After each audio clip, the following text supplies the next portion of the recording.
Hello viewers, সবাই কেমন আছেন?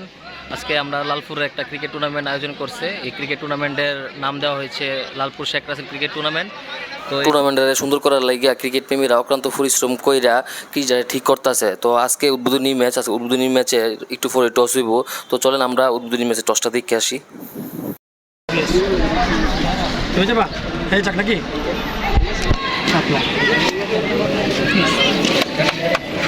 শাপলা শাপলা কি ডিসিশন কি ফিল্ডিং? আচ্ছা ঠিক আছে। জার্সি দলের নাম হয়েছে কিংস ইলেভেন লালপুর, আর নীল কালারের জার্সির হারার নাম হয়েছে সুনদ আলী বাড়ি একাদশ। সুনদ আলী বাড়ি একাদশ টসে জিতা ফিল্ডিং নেই। টসের পরে ওই কমিটিরা দুই দলের মাঠের মধ্যে আনে এবং অতিথি যারা আছে হেরারে মাঠের মধ্যে লয়ে আইয়ে।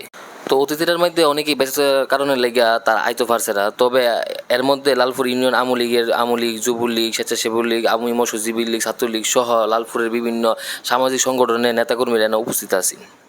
উপস্থিত অতিথিরা খেলোয়াড়দের উদ্দেশ্যে বিভিন্ন দিক নির্দেশনামূলক কথা কয় এবং এই টুর্নামেন্টে সুন্দর ও সফল করার লাগে যা যা দরকার তার সকল সহযোগিতা করব এই প্রতিশ্রুতি কমিটিতে তারা প্রদান করে। এই টুর্নামেন্ট ছাড়ার মূল উদ্দেশ্য হচ্ছে যুবক ফলাফল যাতে মাদকদ্রব্য সহ বিভিন্ন অপরাধ থেকে দূরে থাকে, কারণ খেলাধুলা একটা মাধ্যম যার মাধ্যমে এইসব থেকে দূরে থাকা যায়। তো অতিথিরা বিভিন্ন দিক নির্দেশমূলক কথা কয় এবং খেলাধুলা যাতে সম্পূর্ণভাবে সুন্দরভাবে শেষ হয় এবং তারা এই প্রতিশ্রুতি আমাদের প্রদান করে যাতে এই খেলাধুলার মধ্যে কোনো বিশৃঙ্খলা সৃষ্টি হলে এরা এইসব সব দেখবে এবং বিভিন্ন যত প্রয়োজনীয় জিনিস আছে খেলাধুলার দরকার তারা এই কমিটির প্রতিশ্রুতি দিয়েছে তারা সব কিছু বহন করব। তো আমি আর কথা না বাড়াই, যেহেতু আজকে উদ্বোধনী ম্যাচটা সবাই দেখবেন। তো যারা দেখেন নাই তাদের কারণে আমি এই ভিডিওটা আজকে শেয়ার করতেছি। তো ভিডিওটা লাস্ট পর্যন্ত দেখলে কিন্তু আপনারা বুঝতে পারবেন কোন দল জিতছে আর কোন দল হারছে।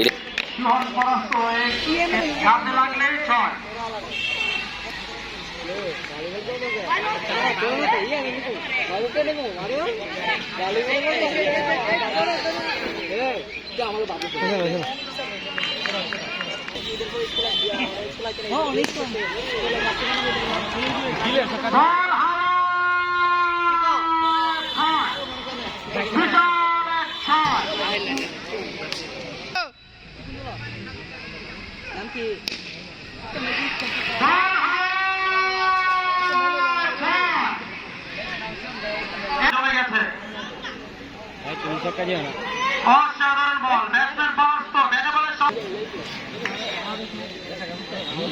দেখা যায় কি হয়।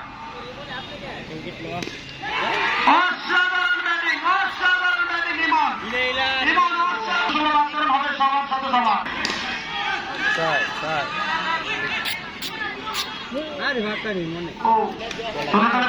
দলীয় সম্রাট 47